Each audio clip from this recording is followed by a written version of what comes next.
अस्सलाम वालेकुम, आप देख रहे हैं स्पोर्ट्स बज़ और मैं हूं लुकमान अली। खेल के मैदान से खबर यह है कि पाकिस्तान और वेस्ट इंडीज़ के दरमियान दूसरा टेस्ट मैच जारी है और पाकिस्तान और वेस्ट इंडीज़ के दरमियान इस टेस्ट मैच में इस वक्त एक कांटे का मुकाबला चल रहा है। हर लम्हा सूरत हाल तब्दील हो रही है। हर गुजरते दिन के साथ ही टेस्ट मैच अपनी दिलचस्पी का इजहार कर रहा है। हमने देखा कि वेस्ट इंडीज़ ने पहली इनिंग्स में 344 रन किए, जवाब में पाकिस्तान ने पहली इनिंग्स में 387 रन किए। पाकिस्तान मजमूई तौर पर बहुत अच्छा खेला और इसमें अब्दुल्ला शफीक को क्रेडिट जाता है जिसने 160 रन की ज़बरदस्त इनिंग खेली। वो इनिंग खेली जिसको पाकिस्तानी क्रिकेट टीम के शायकीन तरस गए थे और देख रहे थे कि कोई ऐसा बैट्समैन आए जो इस तरह की इनिंग खेले, अपनी इनिंग को इस तरह से बिल्ड करे।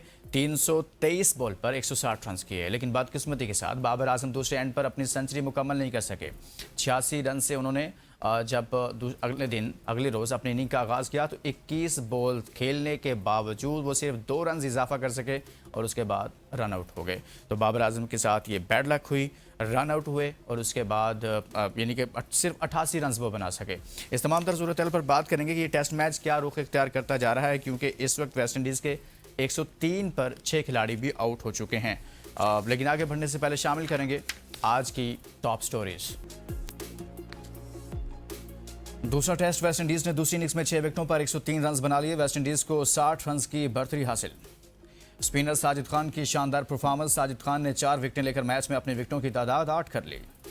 पाकिस्तान की टीम 344 रन के जवाब में पहली इनिंग्स में 387 रन बनाकर आउट। अब्दुल्ला शफीक के 160 रन। कप्तान बाबर आजम अपनी 10वीं सेंचुरी मुकम्मल ना कर सके। तीसरे दिन का खेल, बॉलर्स के नाम मैच में मजमूई तौर पर 14 विकेटें गिरी। अब्दुल्ला शफीक 49 साल बाद वेस्ट इंडीज़ में टेस्ट क्रिकेट में 150 से जायद रन बनाने वाले पहले पाकिस्तानी बैटर बन गए। बगैर एनओसी लीग में शिरकत, पीसीबी का साबिक क्रिकेटर्स के खिलाफ सख्त नोटिस।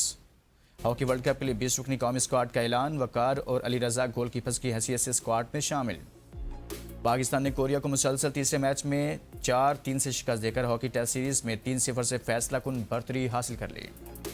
नॉर्वे जाने वाले बैटर फ्यूचर पाकिस्तान के कैंप से 15 साल फुटबॉल का खिलाड़ी लापता। आज की टॉप स्टोरीज आपने जानी है। पाकिस्तान ने ज़बरदस्त खेला, इस पर हम बात करेंगे। इस टेस्ट मैच पर बात करेंगे कि अब क्या रुख इख्तियार करता जा रहा है। हमारे साथ मौजूद हैं स्पोर्ट्स एनालिस्ट अहमद कुरैशी। अहमद भाई, बहुत बहुत शुक्रिया आपका। सबसे पहले तो मैं यहाँ से आगाज़ करूँगा अब्दुल्ला शफीक से। हम तरस गए थे, क्रिकेट शायकीन इस चीज़ को तरस गए थे कि पाकिस्तान की तरफ से कोई ऐसा बैट्समैन हो जो टेस्ट क्रिकेट में इस तरह की इनिंग खेले, कम अज़ कम 100 से ऊपर जाए, फिर 150, 170, 160 उस तरफ जाए। एटलीस्ट अब्दुल्ला शफीक ने आकर हमें कोई होप दी है। क्या कमेंट करेंगे उनकी इस ज़बरदस्त बैटिंग के हवाले से? देखें लुकमान, मेरे ख्याल में अब्दुल्ला शफीक को लगातार फेलियर्स के बावजूद कैरी ऑन किया जा रहा था और ऑन एंड ऑफ उनको प्रॉपर चांसेस मिल रहे थे। तो ये इनिंग्स उन पे काफ़ी टाइम से ड्यू थी और अच्छी बात है कि उन्होंने इस इनिंग्स को खेला, 160 रन किए और बड़े अरसे बाद हमने देखा है कि कोई भी पाकिस्तान का बैट्समैन 150 के फिगर को क्रॉस किया है टेस्ट मैच में। बिल्कुल। अदरवाइज तो बहुत जगहों पे ऐसे भी हुआ है कि हमारी टीम ने कलेक्टिवली भी 160 नहीं किए, मुश्किल ही किए हैं या नहीं किए। तो आई थिंक कि अब्दुल्ला शफीक की बैटिंग बड़ी ज़बरदस्त थी, आउटस्टैंडिंग थी। जो सबसे एक पॉजिटिव चीज़ मुझे नज़र आई वो ये कि उनके जो बॉल्स की रेशो है जो उन्होंने खेली है वो ज़्यादातर बॉल उनके मिडल हो रहे थे। तो उसी से नज़र आ रहा था कि वो अपनी जो टेक्निकल फ्लॉज है, ख़ास तौर पे हमने देखा था कि वो फर्स्ट स्लिप या सेकंड स्लिप पे बार बार आउट हो रहे थे कैच दे के, और इसकी वजह ये वक्त थी। आया था यासिर हमीद इस तरह से आउट होते थे, आपको याद होगा शायद। बिल्कुल।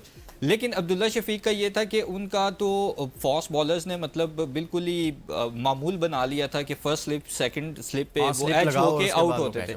अब उसकी रीज़न क्या थी? आपकी एजेस ज़्यादातर तब निकलते हैं और आप स्लिप्स पे कैच आउट तब होते हैं जब आपका बॉल मिडल ना हो रहा हो। और अब अगर आप अब्दुल्ला शफीक की बैटिंग देखें तो उनका बॉल अगर प्रॉपर मिडल हो रहा है तो आई थिंक कि जो उनका एक टेक्निकल फॉल्ट था कि वो बहुत अर्ली जा रहे थे या बहुत लेट जा रहे थे बॉल पे, उसको उन्होंने ओवरकम किया है।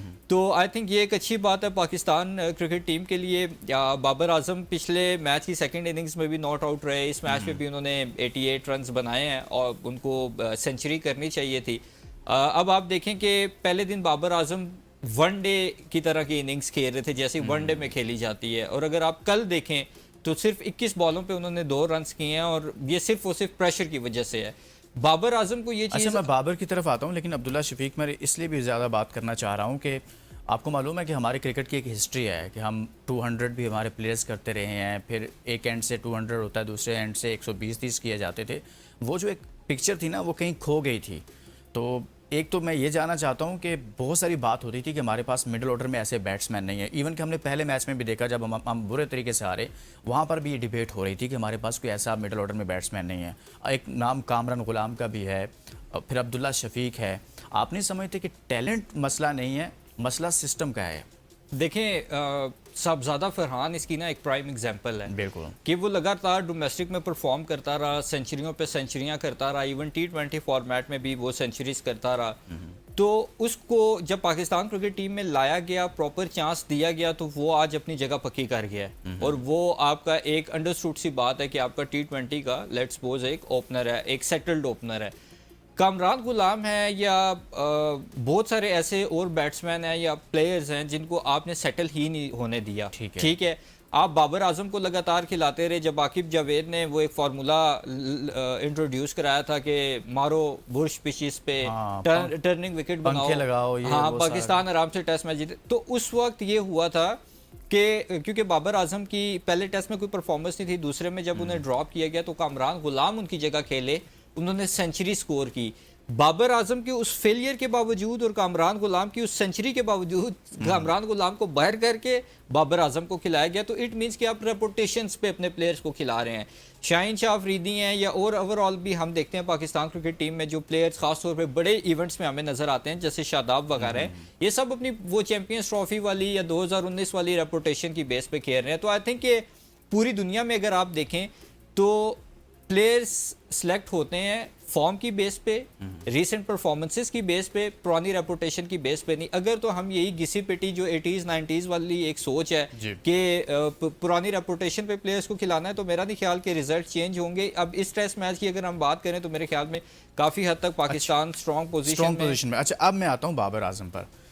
अहमद 86 नेक्स्ट डे शुरू होता है, 21 बॉल खेलते हैं, सिर्फ 2 रन का इजाफा करते हैं।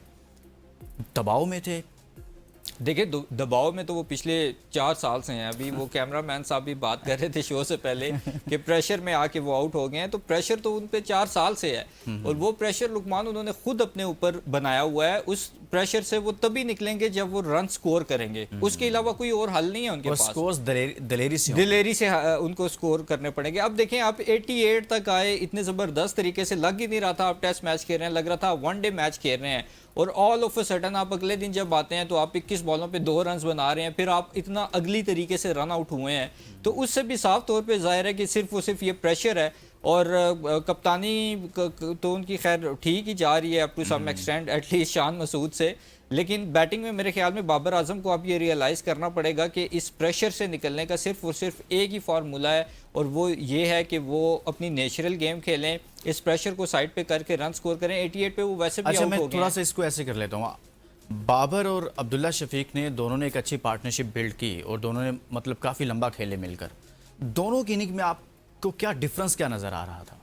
आई थिंक कि अब्दुल्ला शफीक निडर होके खेले हैं और बाबर आजम अपने 100 के चक्कर में खेलते रहे हैं। आप देखें, पिछले टेस्ट मैच में भी दूसरी इनिंग्स में बाबर स्ट्राइक रोटेट करते थे और टेल एंडर को दे देते थे स्ट्राइक।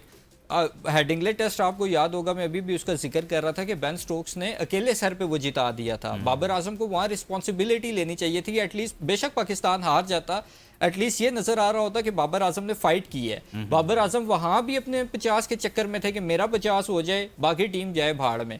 और बाबर आजम आज भी जो है, कल भी अपने 100 के चक्कर में थे। उन्होंने 21 बॉलें भी खेल दी, सिर्फ 2 रन स्कोर की। और वो किसी तरह उनकी कोशिश थी कि जैसे ही मतलब मुझे थोड़ा सा गैप नजर आए, मैं जो है बॉल को टैप करके नॉन स्ट्राइकर एंड पर जाऊं। तो मेरे ख्याल में जब आप बचने की कोशिश करते हैं तो कहीं ना कहीं आप मारे जाते हैं। बिल्कुल।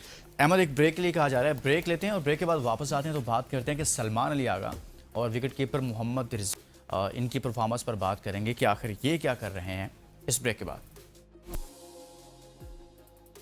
हम बात करें पाकिस्तान की बैटिंग के हवाले से, क्योंकि पाकिस्तान ने 387 रन ज़रूर किए, लेकिन उसमें अब्दुल्ला शफीक और बाबर आजम और फिर अजान अवैस का एक बड़ा अहम किरदार रहा। लेकिन 2 नाम ऐसे हैं जिनको डिस्कस करना बहुत ज़रूरी है और इसमें मोहम्मद रिजवान शामिल हैं, सलमान अली आगा जो हमारी T20 टीम के कैप्टन हैं। रिजवान साहब आपको पता है ऑलरेडी साबिक कप्तान हैं लंबी क्रिकेट खेल चुके हैं।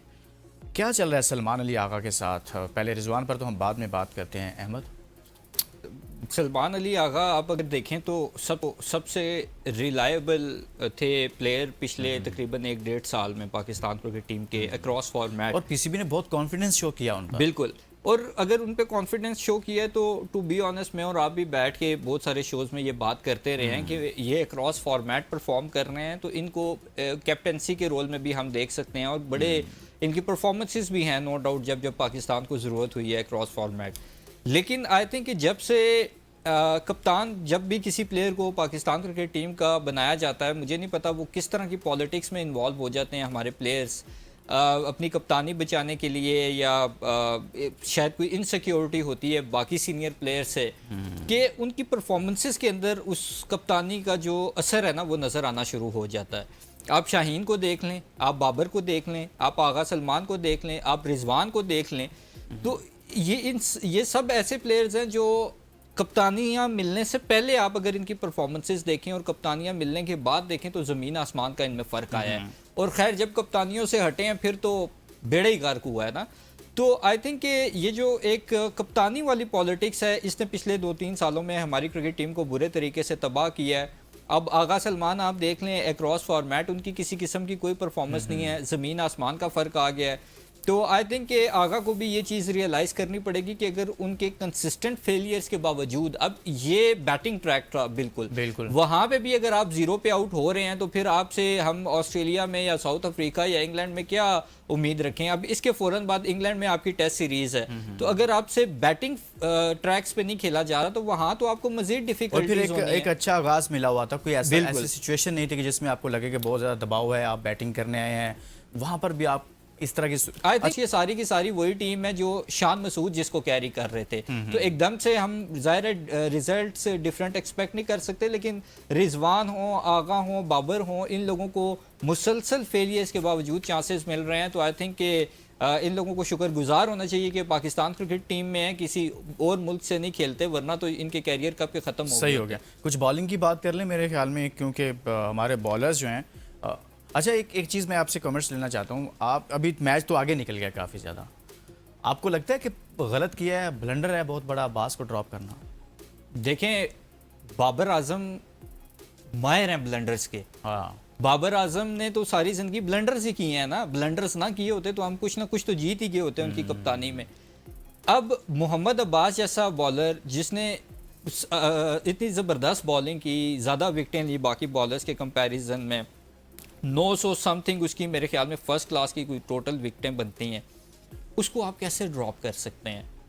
मतलब कोई अक्लो शऊर रखने वाला कोई भी कप्तान हो वो कभी भी अपने मेन बॉलर को इस तरह से ड्रॉप नहीं करेगा। अब इसकी जस्टिफिकेशन हो सकता है आपको इस टेस्ट मैच के बाद ये मिले कि हमने वर्कलोड मैनेजमेंट को देखते हुए उनको रेस्ट दिया है। सही है। देखें, जब आप वर्कलोड मैनेजमेंट वहाँ आती है ना, जब आप टेस्ट सीरीज जीत गए हों, ठीक है, आपके 3 मैचेस हैं, 2 आप जीत गए हो, तो तीसरा आप ना खिलाएं तो समझ आती है। जब आपका ये मैच है ही एक तरह का डू एंड डाई, तो फिर किस तरह का वर्कलोड मैनेजमेंट, और एक टेस्ट मैच खेलने से कौन सा उनके ऊपर इतना ज्यादा वर्कलोड तब होती हैं जब आपको पता हो कि यार नेक्स्ट मैच। और इसमें एक चीज और मैं ऐड कर दूं कि मोहम्मद अब्बास स्पेशलिस्ट हैं टेस्ट फॉर्मेट के। वो वनडे या T20 है सच इतना नहीं खेलते, तो उस इतना तो वो मतलब ओवर द ईयर वो जो क्रिकेट खेलते हैं वो सारी खेलते हैं टेस्ट क्रिकेट। तो इतना ज्यादा कोई वर्कलोड उन पे था भी नहीं, तो ब्लंडर ही है। अभी 103 पर 6 खिलाड़ी आउट हैं और वेस्ट इंडीज को 60 रन की बढ़तरी हासिल है। किस तरफ जा रहा है टेस्ट मैच? देखें, मेरे ख्याल में जो सबसे इम्पोर्टेंट टाइम फ्रेम होगा ना इस टेस्ट मैच का, जो डिसाइडर भी हो सकता है, वो पहला सेशन होगा। अगर तो पाकिस्तान पहले सेशन में 2-3 विकेटें ले लेता है, तो फिर मुझे लगता है कि पाकिस्तान जिस तरह से पहली इनिंग्स में बैटिंग की है वैसी अगर बैटिंग करता है तो दूसरे सेशन के अंदर ही मैच हमारा क्लोज हो सकता है। लेकिन अगर पार्टनरशिप लंबी हो जाती है, एक सेशन निकाल जाती है, तो फिर आई थिंक आहिस्ता आहिस्ता हमारे लिए प्रॉब्लमेटिक हो सकता है, क्योंकि हमने अगर पहली इनिंग्स में इतनी अच्छी बैटिंग की है तो दैट डजंट मीन कि हम दूसरी इनिंग्स में भी अच्छी बैटिंग करेंगे। ये हमने पिछले टेस्ट मैच में भी देख लिया है।